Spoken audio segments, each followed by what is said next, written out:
Hello and welcome back again to our channel journey with Abhismita. এটি হলো কাশ্মীর ব্লগের day 7 আর আজকে আমরা আছি পেহেলগামে। যদিও তোমরা আগের ভিডিওতেই দেখেছিলে যে আমরা পেহেলগাম পৌঁছে গিয়েছিলাম, তো চলো এখন পেহেলগামকে এক্সপ্লোর করা যাক। ডে 7-এ ভিডিওটি দিতে একটু লেট হলো, কারণ তোমরা সবাই জানো রিসেন্টলি আমরা নাগপুর থেকে ব্যাঙ্গালোরে শিফট করেছি আর শিফটিংয়ের মাঝে দেওয়া হয়ে ওঠেনি। পেহেলগামে কিন্তু প্রচণ্ড ঠান্ডা। সোনমার্গ গুলমার্গে কিন্তু এতটাও ঠান্ডা লাগেনি, কিন্তু এখানে কাল রাত থেকেই প্রচণ্ড ঠান্ডা আর সকাল থেকে বৃষ্টিও শুরু হয়ে গিয়েছে। এখানে আমরা হোটেল থেকে গাড়ি বুক করে নিয়েছি আর গাড়িতে করে আমরা ঘুরবো পেহেলগামের ফেমাস জায়গা এবিসি, মানে আরু ভ্যালি, বেতাব ভ্যালি আর চন্দনওয়ারি। প্রথমেই আমরা আরু ভ্যালির দিকে যাত্রা শুরু করলাম। আর এই নদীতে যে দেখতে পাচ্ছ এটা হলো ফেমাস লিডার নদী। এটাকেও পরে সামনে থেকে অবশ্যই দেখাবো, তার জন্য ভিডিওটি স্কিপ না করে দেখতে থাকো। বৃষ্টি পড়ছে, সাথে দু এক ফোঁটা স্নোফলও দেখে নিলাম। কাশ্মীরে আসা একদম সার্থক, কারণ একসঙ্গে বরফ, স্নোফল, বৃষ্টি, রোদ সব কিছু দেখতে পেলাম।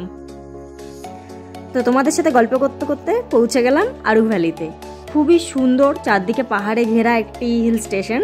ফটো তোলার জন্য তো দারুণ জায়গা, আর ওয়েদার এত সুন্দর ছিল, ফটো খুব সুন্দর এসেছে। এখানে আমরা অবশ্য কাশ্মীরের ড্রেস পরেও ফটো তুলেছি, যেগুলো আমি ইনস্টাগ্রামে তোমাদের সাথে শেয়ার করেছিলাম। ফটো সেশন কমপ্লিট করে আমরা বেরিয়ে পড়লাম আমাদের পরবর্তী ডেস্টিনেশন মামলেশ্বর মন্দিরের উদ্দেশ্যে। চলো মহাদেবের দর্শন করা যাক। চারদিকে পাহাড়ের মাঝখানে এরকম সুন্দর একটা মন্দির, আর কি চাই বলো তো। আমার তো এখানে গিয়ে ভীষণ ভালো লেগেছে। পরিবেশটা এত সুন্দর যে ওখান থেকে ফিরতেই মন চাইছিল না। জয় বাবা ভোলেনাথ। চলো তোমাদের চারদিকে পরিবেশটা একটু দেখাই। দেখো কি সুন্দর লাগছে না।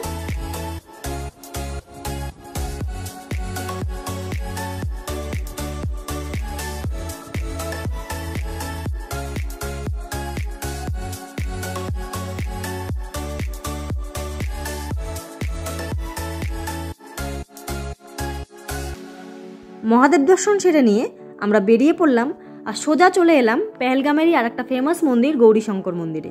মন্দির মানেই একটা আলাদাই শান্তি, তার ওপর এত সুন্দর প্রাকৃতিক পরিবেশ, পুরোই স্বর্গ।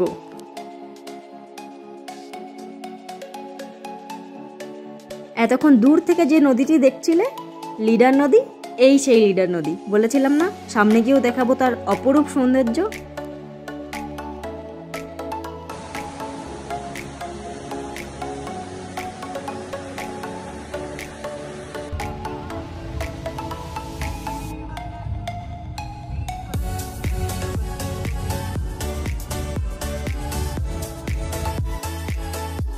এখন আমরা রওনা হলাম চন্দনওয়ারির উদ্দেশ্যে। হ্যাঁ, সেই চন্দনওয়ারি যেখান থেকে অমরনাথ যাত্রা শুরু হয়। তোমরা যদি কখনো অমরনাথ যাত্রা করো তাহলে কিন্তু পেহেলগাম হয়ে চন্দনওয়ারি থেকেই তোমাদের যাত্রা শুরু করতে হবে।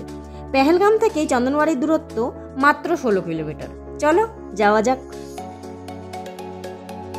এটি হলো চন্দনওয়ারির এন্ডিং পয়েন্ট। ব্রিজের এপারে গাড়ি পার্ক করে সামনের দিকে হেঁটেই যেতে হয়, আর সেখান থেকে অমরনাথ যাত্রার প্রথম ধাপ শুরু হয়। চলো সামনে গিয়ে তোমাদেরকে দেখাচ্ছি।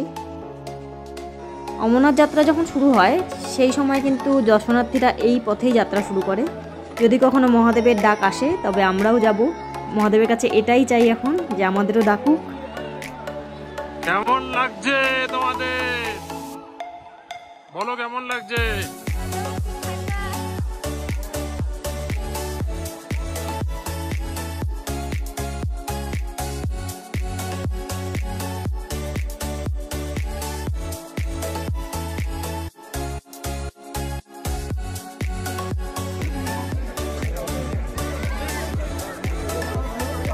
চলো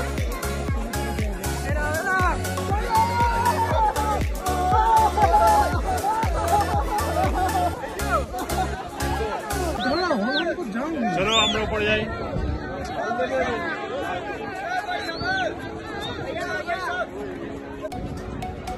তো গাইস আমরা এখন আছি হচ্ছে চন্দনওয়ারিতে।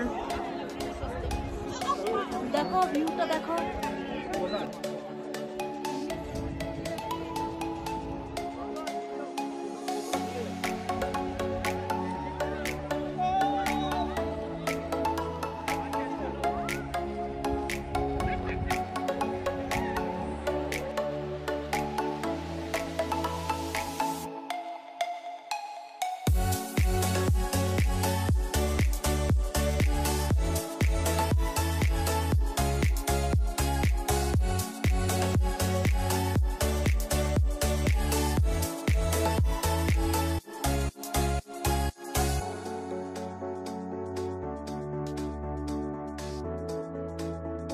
চন্দনবাড়ি থেকে আমরা বেরিয়ে এলাম আর এখন আমরা যাব বেতাব ভ্যালিতে। এটা হলো ওপর থেকে বেতাব ভ্যালির ভিউ। খুবই সুন্দর একটা জায়গা, কিন্তু ওয়েদারটা একটু খারাপ আছে, না হলে আরও বেশি সুন্দর লাগতো। চলো নিচে যাওয়া যাক।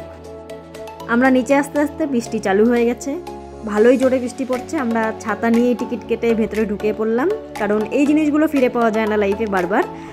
তাই ঝড় বৃষ্টি যাই থাকুক, চলো এগিয়ে যাই। প্রচণ্ড বৃষ্টি হচ্ছে, বুঝতেই পারছো ভিডিওতে ক্লিয়ারিটি নেই কারণ কভারের ভেতর আছে, কিন্তু জায়গাটা খুব সুন্দর ছিল। একটু যদি ওয়েদারটা ভালো হতো তাহলে হয়তো আরও বেশি এনজয় করতে পারতাম। খুবই সুন্দর প্লেস। তো এটা ছিল আমাদের পেহেলগাম ট্যুরের ফুল এক্সপিরিয়েন্স, যার সবটাই আমি তোমাদের সাথে শেয়ার করলাম। আশা করি তোমাদের ভালো লেগেছে। ভালো লাগলে লাইক করো, কমেন্ট করো আর বন্ধুদের মাঝে শেয়ার করে দিও। আর হ্যাঁ, সাবস্ক্রাইব করতে কিন্তু ভুলো না। দেখা হচ্ছে পরের ভিডিওতে মাতা রানীকে সঙ্গে নিয়ে। হ্যাঁ, পরবর্তী ভিডিও হবে কাটরা বৈষ্ণোদেবী মন্দিরে, আর সেটা হবে আমাদের কাশ্মীর ব্লগের লাস্ট পার্ট, মানে ডে 8।